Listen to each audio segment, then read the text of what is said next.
ত্রয়োদশ জাতীয় সংসদ নির্বাচন উপলক্ষে কালবেলার বিশেষ আয়োজন আসন বিশ্লেষণে আপনাদেরকে স্বাগত জানাচ্ছি। আমি মুজাহিদুল ইসলাম।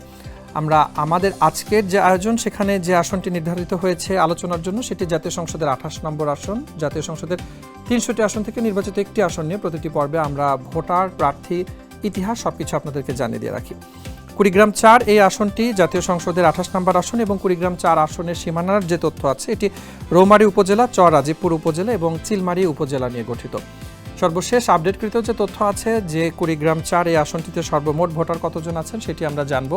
সর্বমোট ভোটার এখানে আছেন 3,62,753, যেখানে পুরুষ ভোটার আছেন 1,81,361, মহিলা ভোটার আছেন 1,81,388, অন্যান্য ভোটার আছেন 4 জন। এবং কুড়িগ্রাম 4 এই আসনটিতে এবারে নির্বাচন করছেন মোট 7 জন প্রার্থী, স্বতন্ত্র প্রার্থী আছেন 1 জন।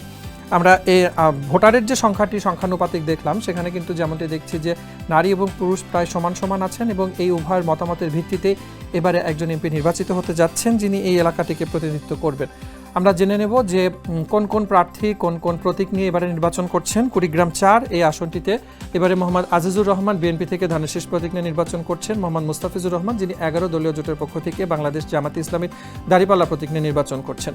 মোহাম্মদ হাফিজুর রহমান ইসলামী আন্দোলন বাংলাদেশ থেকে হাতপাখা, শেখ মোহাম্মদ আব্দুল খালেক বাংলাদেশ সমাজতান্ত্রিক দল বাসদ থেকে মই, রাজু আহমেদ বাংলাদেশ সমাজতান্ত্রিক দল মার্ক্সবাদী থেকে কাঁচি, কে এম ফজলুল মণ্ডল জাতীয় পার্টি থেকে লাঙ্গল প্রতীক নিয়ে এবং মোহাম্মদ রুকুনুজ্জামান স্বতন্ত্র প্রার্থী হিসেবে বালতি প্রতীক নিয়ে নির্বাচন করছেন।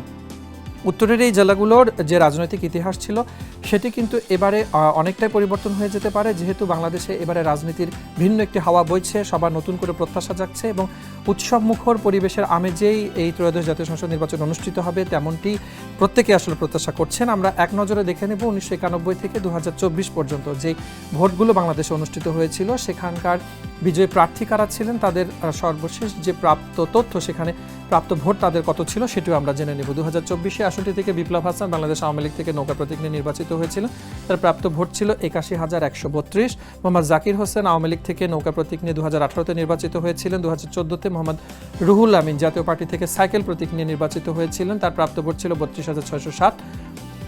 2008-এ জাকির হোসেন বাংলাদেশ আওয়ামী লীগ থেকে নৌকা প্রতীক নিয়ে নির্বাচিত হয়েছিলেন। তার প্রাপ্ত ভোট 73,913। 2001-এ মোহাম্মদ গোলাম হাবিবুল্লাহ জাতীয় পার্টি থেকে লাঙ্গল প্রতীক নিয়ে 62,484 ভোটে নির্বাচিত হয়েছিলেন। মোহাম্মদ গোলাম হোসেন, যিনি জাতীয় পার্টি থেকে লাঙ্গল প্রতীক নিয়ে নির্বাচিত হয়েছিলেন, 42,790 ভোট নিয়ে। এবং আলহাজ মোহাম্মদ গোলাম হোসেন, তিনি 1991 সালে 21,991 ভোট পেয়ে নির্বাচিত হয়েছিলেন।